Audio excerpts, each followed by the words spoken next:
Marthe, tu te donnes du souci et tu t'agites pour bien des choses.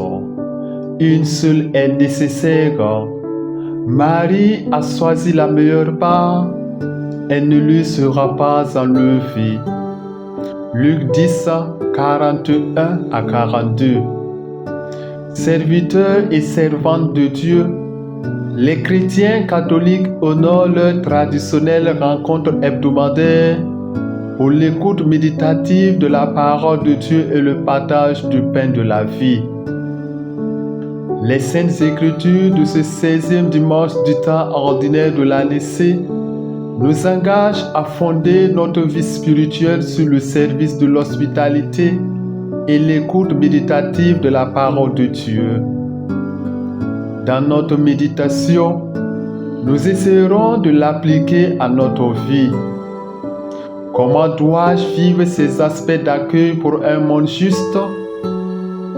Pour vivre ces aspects d'accueil dans nos milieux de vie, la liturgie nous engage à demeurer de façon fidèle des disciples du service évangélique et du message de Dieu.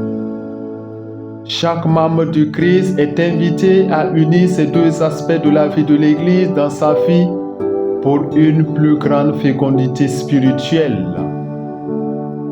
L'ami de Jésus doit accomplir les devoirs concrets de l'hospitalité, puis se disposer à écouter avec révérence la voix du Christ Rédempteur.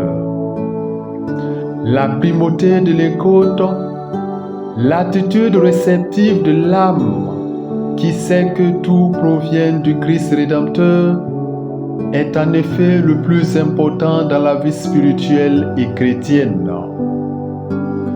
Chaque membre de l'Église est appelé à pratiquer l'hospitalité les uns envers les autres sans murmurer.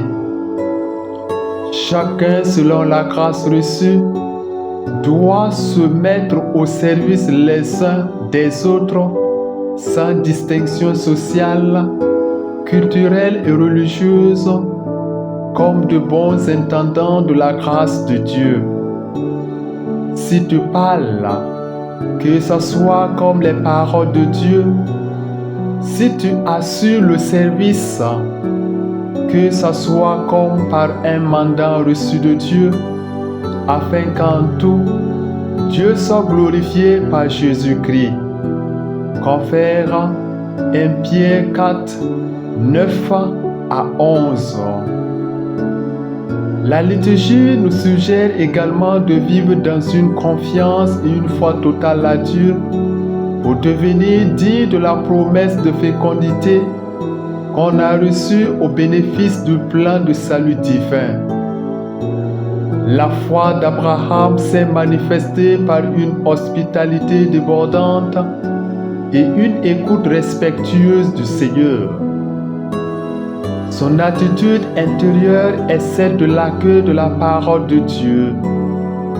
Il est tout empressé par les nécessités pratiques de l'hospitalité pour pouvoir enfin se fixer dans l'attitude de réception par l'écoute qui convient face à la grandeur de son Dieu.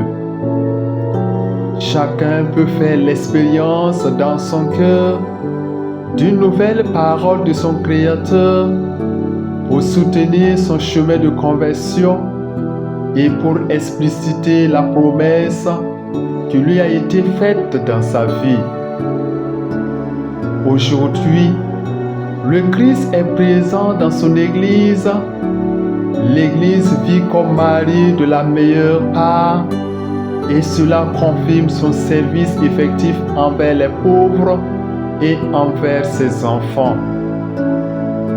Demandons à Dieu de nous donner la grâce d'être totalement au service de l'Église, du monde et de continuer à annoncer la présence du Christ Rédempteur au monde dans sa mission de salut.